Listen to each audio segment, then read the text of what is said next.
É o que você quer dizer, o que conta não é o valor da indenização, Não é mas é a atitude de social, se indignar contra a atitude abusiva do banco. Exatamente. Me lembro há alguns anos, quando nós processamos um banco, e essa instituição, o gerente da instituição chegou lá e falou o seguinte, olha, não pode definir uma indenização que nós vamos pagar, porque é mais barato pagar a indenização do que nós mudarmos esse sistema que vocês estão pedindo para a gente mudar. Sério. E o juiz se indignou na hora, o juiz falou, o que o senhor falou aí agora? Ele falou, não, eu falei que é mais barato para a instituição pagar a indenização que o senhor vai definir. Eu falei, então vou dar a sentença. Canetou ele? Na hora. Por que isso? Olha só, olha, quanto que custa para a instituição modernizar esse sistema, para impedir que seja enviado para quem não pede, para retirar no nome de quem já pagou? Quanto que custa esse sistema? Custa 5 milhões. Quantas pessoas estão pedindo indenizações? Só 2. De cada 100, 2 pedem indenização. E aí que eu até pergunto. E a mixaria pede, sai 2 mil, 3 mil, 5 mil. Então, quer dizer, é mais barato o banco?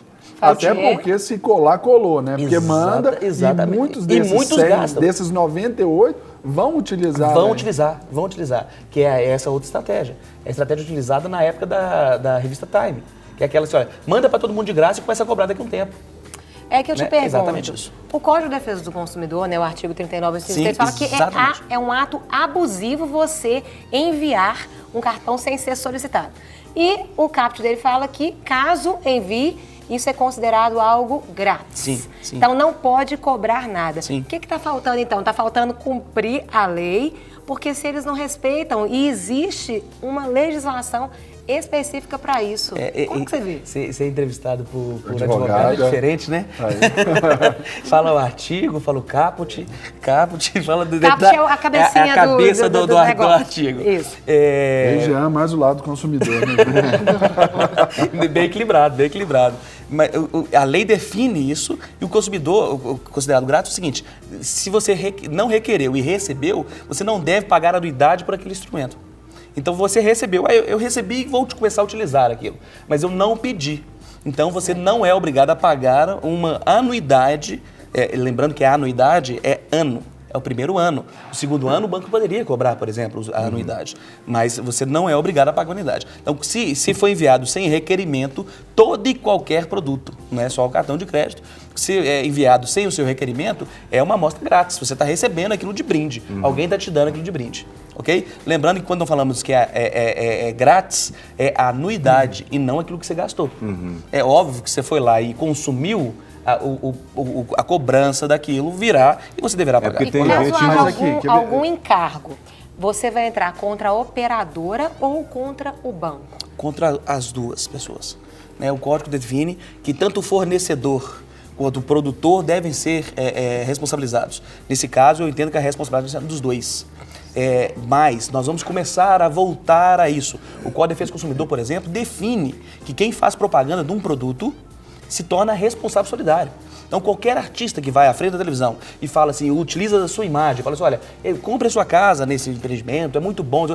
O artista que foi contratado, ele deu a sua imagem, a sua credibilidade e ele deve ser responsabilizado. Isso é o que está na lei, mas não é comum no nosso país ainda. Mas nós vamos chegar a esse ponto. Gente, tem um caso concreto. É só um telespectador aqui que nos ligou aqui agora, ele, só para deixar bem claro essa questão da anuidade, ele recebeu o cartão de crédito e deseja ficar com esse cartão de crédito.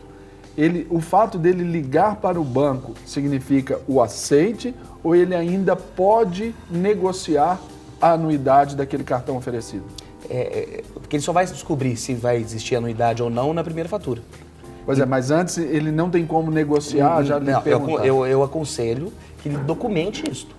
Se ele vai utilizar o cartão, eu aconselho que ele documente. A mesma notificação que nós falamos que deveria ser, e que ele faça a notificação. Fala, recebi o cartão e não pedi, vou utilizá-lo. Mas de acordo com a lei, ele é grátis. Então eu não quero pagar a anuidade dele. Documente isso e começa a utilizar. Ele estaria isento, então, da anuidade. O banco entende que quando você desbloqueia, é porque você aceitou. Isso. O banco entende. Essa o seu ato de desbloquear o cartão seja por telefone, seja no Já caixa é o rápido, aceite. é o seu Mas o aceite. banco pode, por exemplo, fazer de desavisado e cobrar anuidade. Porque ele não sabe se você tem conhecimento da Sim, lei. não, é né? mais do que isso. Pode existir as duas figuras, eu já vi as duas figuras. Enviar para você falando que a anuidade é grátis, naquela cartinha que vem junto, colada, né? Anunciando que é grátis. E já vi casos que vem a cartinha anunciando que será pago, será cobrado.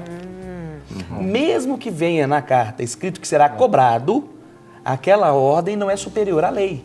O que determina é a lei. Então, mesmo que tenha falando lá na cartinha, olha, se você usar, você terá que pagar, só que vale a lei. Eu não vou pagar. Então aquilo já é um documento para você mover uma ação contra a empresa. É um documento escrito por ela. Essa notificação, por exemplo, e quando é a relação direta com a operadora? Então ele tem que mandar essa notificação diretamente para a operadora do cartão de crédito. Para a operadora. Então está respondido aí. Tem uma outra telespectadora, é a Magda, do bairro aqui, Maria Goretti. Olha o que aconteceu com ela. Ela tinha uma conta no banco há 12 anos e eles enviaram para ela um cartão internacional. Ela não havia solicitado. Ela ligou para o banco e falou, não vou querer. Eles cancelaram a conta dela no banco. Falaram, se você não ficar com esse cartão, nós vamos cancelar. Ou seja, cancelou e agora ela está passando por uma nova análise de crédito. O que fazer? Um absurdo. Léo? Processar a instituição. Isso é um absurdo. Primeiro porque isso é uma venda casada. Isso é uma venda casada. Eles te obrigam, e infelizmente que nós somos constrangidos com isso. Você vai numa agência bancária, buscar um crédito para comprar um veículo, para comprar uma casa própria, e você tem que sair de lá com seguro. Você já percebeu isso? Você tem que sair de lá com a previdência privada. Infelizmente, você não consegue. Você vai abrir uma conta, você tem que comprar alguns produtos. E ainda, o brasileiro ainda se sente constrangido. Parece que o banco está fazendo um favor para a gente. Então, é óbvio que isso é uma venda casada. Eles obrigaram a ela, falaram assim, você só pode permanecer conosco se você comprar isso. Está te obrigando a gastar. Isso é uma venda casada. Isso é proibido por lei. Isso, o nosso assunto é cartão de crédito, mas você falou sobre financiamento.